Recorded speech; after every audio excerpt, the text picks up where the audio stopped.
A little over 7 years ago, my first grandparent died of Alzheimer's. I'm so grateful that I knew my Grandpa Miller before he started to lose his memory and become a completely different person. He was the grandpa who sang to us when we were babies. When I was in middle school, there was one night when my parents were away and Grandpa stayed with us.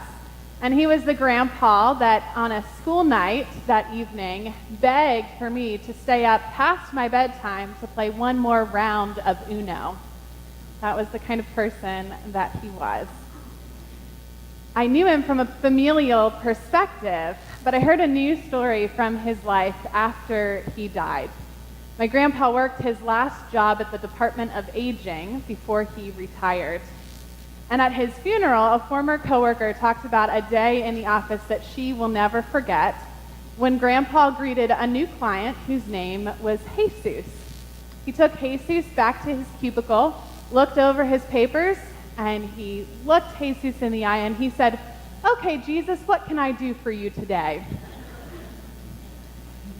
Today we are continuing on in our sermon series on the fruit of the Spirit. Throughout this month, we're asking ourselves, what do you want to be when you grow up?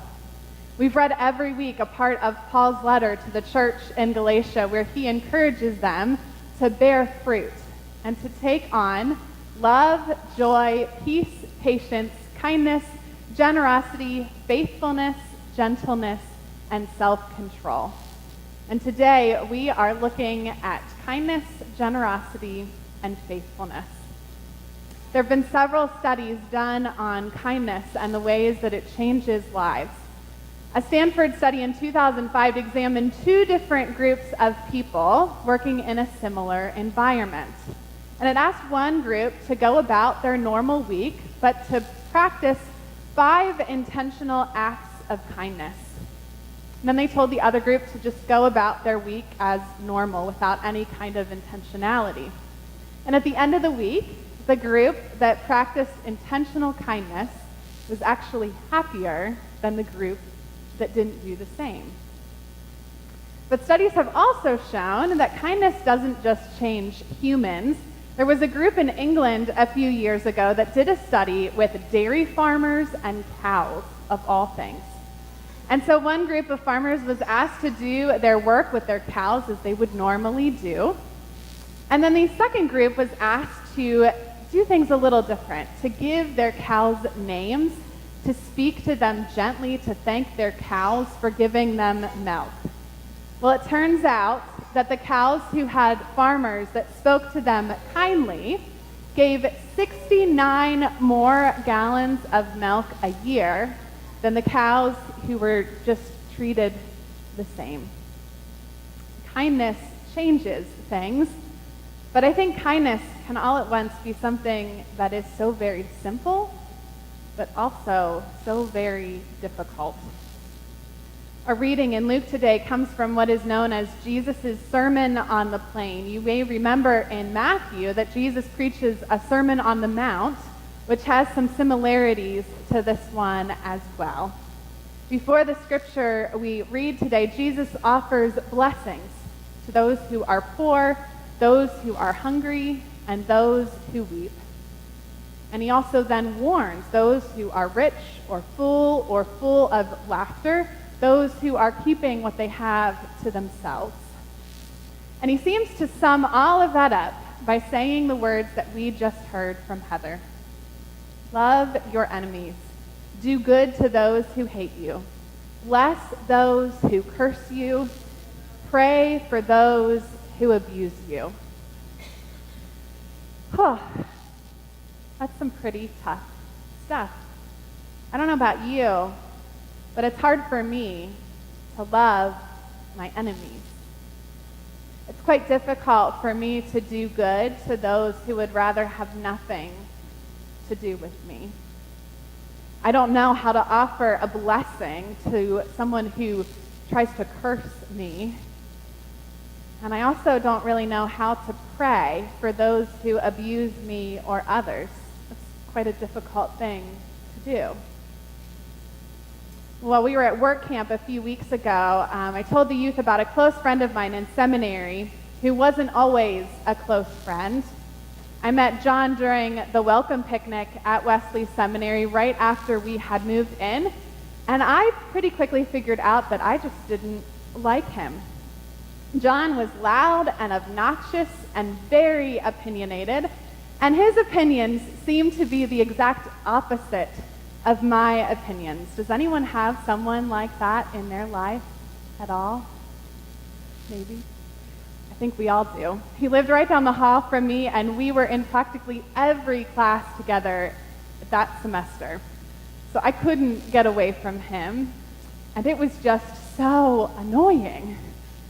But somehow, over the course of the year, John and I became friends. We showed each other kindness through sharing notes and study guides during midterms and finals. We started realizing that if we were going to be in seminary together for 3 years and have a lot of the same classes together, then we might as well just try to get along. And so somehow, we seemed to meet each other halfway. That summer, we were 2 of very few people who were on campus after our very first year. And so we bonded over microwave casseroles and outdoor movies to the National Mall. And then after seminary, when we graduated, John tried to take an appointment in the Baltimore, Washington conference where he's from, but they didn't have anything for him. And so our great conference, Susquehanna Conference, offered him an appointment. Soon after that, he met his now wife. A year later, we were both in each other's weddings that were a week apart, and I consider him now one of my closest friends. And we became friends because we decided that it was just easier to be kind. Now, generosity can sometimes be a whole other ballgame. Some translations use the word goodness instead of generosity in our scripture from Galatians, but they both mean the same thing. Goodness, in this way, does not mean a moral goodness. It's giving of yourself to others, doing good deeds, or giving financially to a place or a person of need, which is why I prefer the word generosity instead. Right after Jesus lists the ways that we love our enemies, he then gives 4 illustrations on how we can live all of that out. And they seem to be pretty good principles to follow when we're practicing generosity. Jesus says to turn the other cheek. If someone wants to take your coat, then give them your shirt too. Give to anyone who asks you. And if someone takes something from you, don't ask for it back. This is really tough stuff. Thankfully, I've never had anything stolen from me, but I'm pretty sure that it wouldn't be easy for me to just forgive and forget about it and even offer them something more. And sometimes it can be difficult for me to give whenever asked. I'm sure there's many people in here with me when I say how tired I am of telemarketers that call asking me to give of my finances to some needy organization or cause. And I've actually memorized the number of my college, the phone number, because that time of the year when they have their phone-a-thon and they call up all of their alumni asking them to give for scholarships for the students, well, I just can't stand it. It's not that I don't want to give, but I want to do it on my terms. I don't want to do it over the phone with some suggestion or pressure. And honestly, it's difficult to be a pastor and to talk about generosity. I haven't been here long enough to hear this. I don't think I ever will, because you all are so wonderful. But I have heard of church people that the moment they hear a pastor talk about generosity or stewardship, they'll immediately say, well, all that pastor talks about is money. And it's also hard to balance the number of asks that we have for different things beyond our regular tithing, because again, I haven't heard this here, but I've heard that many church people in other places have been known to say, when are they going to stop asking me to give?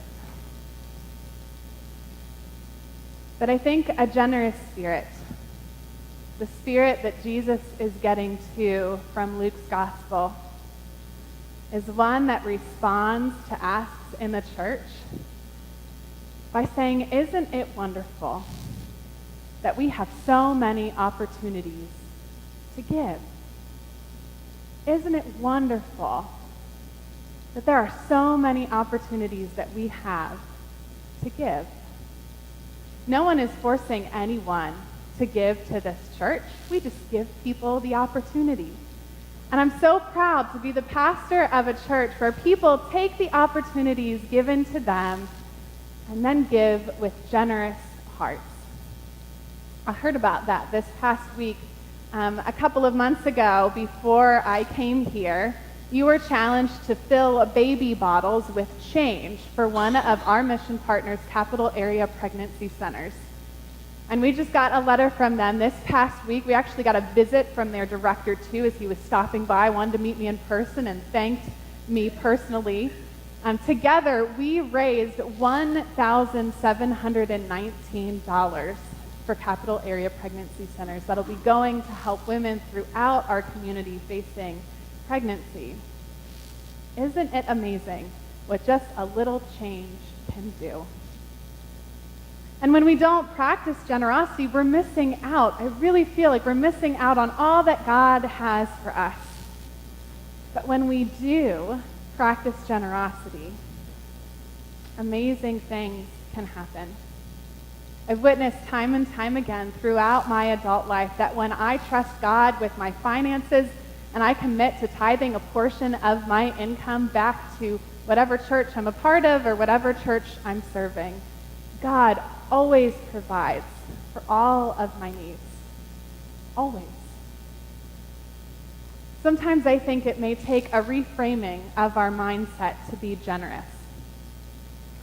So one way is that I try to be generous or to give is by giving blood whenever I can, when there's a blood drive nearby.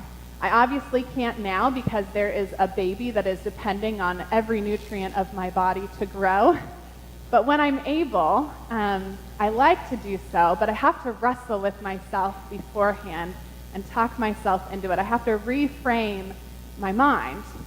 Because when I give blood, I don't like sitting there on their little laptop and answering questions that I have the same answer to every single time that I go. And I don't like getting my finger pricked. But after all that, I get to see how good or bad my blood pressure is. And I get to also see what my iron count is. And I get that information for free without having to go to a doctor for it. And I also don't like when that needle gets put through my arm and I have to lay there for a period of time until they get all the blood that they want to. But you know, they give you one of those little squishy balls. And if I just focus on squeezing that ball and I relax, it's really over before I know it. And then the best part comes, because at the end, I get to drink as much juice and eat as many cookies as I want with no judgment whatsoever. They force them upon me so that I can walk and drive home okay. But really more than that, I know that when I'm done, I have saved up to 3 lives. And that really makes it all worth it in the end. So I think faithfulness ties all of this together. In the second part of our reading in Luke, Jesus preaches about the temptation to only love and do good to those who love or do good back to you. Now that seems pretty easy, right? We should be kind to everyone and give to everyone, no matter who they are.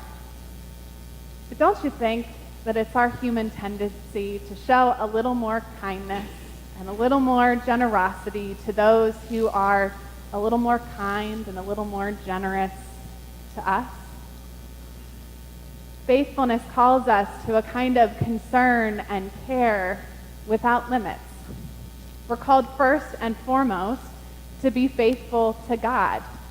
And so this includes cultivating a relationship with God every day of our life, seeking first the things that God desires for us, But I think being faithful to God also means being faithful to the communities where we find ourselves in it as well. Being faithful to God calls us to ask, are we delivering on our promises to our coworkers or our neighbors or our family or even our church community?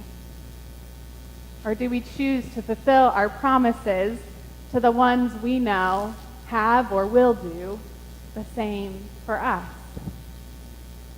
I know that this is especially hard in marriage.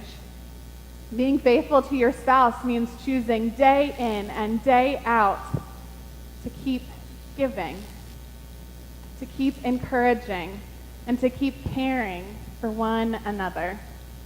And some days that can be so difficult, especially when we can be so nitpicky about how our spouses act. We may not be so kind if our spouse is having a bad day and doesn't act exactly how we like or expect them to act. And it's so tempting to choose to reciprocate love only if that love is given to us first. And so often, that can cause unfaithfulness, seeking love from someone outside of our marriage. And that kind of unfaithfulness only leads to destruction and pain for a whole host of people. It's just not worth it. And that can happen not just in our own marriage relationships, but in our relationships with our children or our parents or those that we live with. If we don't cultivate faithfulness, if we don't choose intentionally every day to keep our words and our promises to God and to those around us, then we'll probably find ourselves becoming unfaithful. And really, we cultivate faithfulness because God is first faithful to us. We give and we forgive because God has given and has forgiven us. We love because God is love. Over time, our faithfulness can become an automatic response to the faithfulness that we receive from a loving God who chooses to give us life every single day. At my grandfather's funeral, when the story of calling Jesus Jesus was told by my grandpa's coworker, she finished her story by saying, "That's how Bill Miller lived his life. He was always open to what Jesus wanted from him." And there are some ways that I want to grow up to be like my grandpa. I wonder what would happen if we started each day by saying, "Okay, Jesus, what can I do for you today?" I think if we did, our world would be a whole lot more kinder and a whole lot more generous and a whole lot more faithful. May that be our story today. Amen.